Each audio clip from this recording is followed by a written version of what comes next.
Hey everyone, welcome back to another Rath Learning Curve. This time we're going to hit you with some college fantasy football for week 2. We're going to roll out the game notes and the injury notes and the players that you need to be aware of this week and the impact of those players. Before we get into the video, just want to make you aware, if you are watching this on YouTube or on rotocurve.com and you have not signed up yet for an account, please sign up for a free account at rotocurve.com. Help us out in that area. All our free content's free. Visit our forums, our videos, our chat room, our articles. Everything we have on the site is free. Go to rotocurve.com and open up a free account. Get on our mailing list for all our promos, and you can even get potential T-shirts and hats and things like that as well. Let's get into it for week 2. We're going to run down quick some of the impact on the injuries and the guys that we can look at for.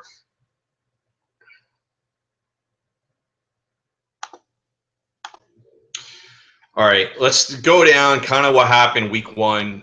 Biggest injury probably at this point is James Conner, the running back from Pitt, is out for the season with a knee injury. The guy that you want to look at is Quadri Allison, okay?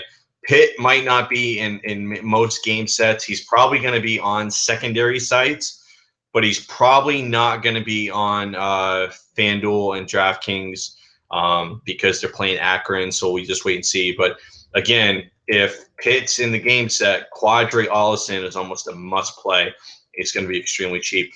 Mike Williams, wide receiver for Clemson, he saw the injury, basically struck the goalpost, and it's a terrible, terrible injury in a meaningless game right at the beginning of the game. So word is that wide receiver Jamon Hopper is going to be the guy to step into Mike Williams' role. So he's going to be a guy we're going to want to look at this week. They do play Appalachian State. They are on DraftKings. They are not on FanDuel. Tareen Folston, starting running back for Notre Dame, out for the season with a knee injury. The inherent running back, and he had a pretty good game last week, is CJ Prosise. CJ Prosise, hope I'm pronouncing it right, but definitely going to be in all my lineups this week. He's a guy you absolutely want to be locked in on.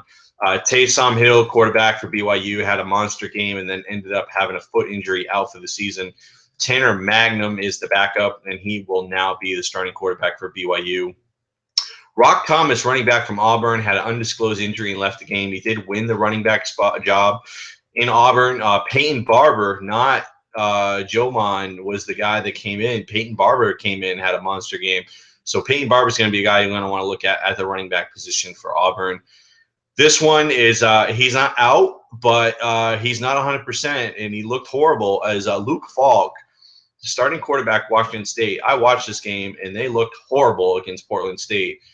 Peyton Bender actually got some play in this game and actually looked pretty good. So just be aware that Peyton Bender could be in play, maybe not this week, but future weeks. So just be aware that Luke Falk is kind of, already being talked about as somebody who could get pulled. Terrell Hunt, quarterback for Syracuse, out for the season with Achilles. Now, Terrell Hunt's not a great quarterback. Syracuse is not very good.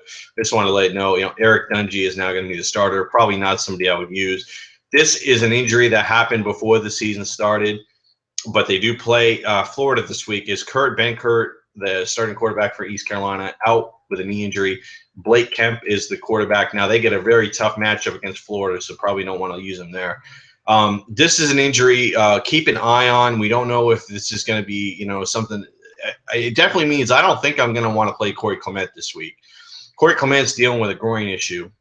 Now, the running back as a backup is Dare Ogunbowale. Ogunbowale is the guy. So, and he might split time with another running back, but it looks like he would be the guy to get the majority of the carries. So if Corey Clement can't go with the groin injury, look for him to be a hot running back. And then also Rodney Smith, word came out that he's going to have an expanded role. He looked pretty good against TCU.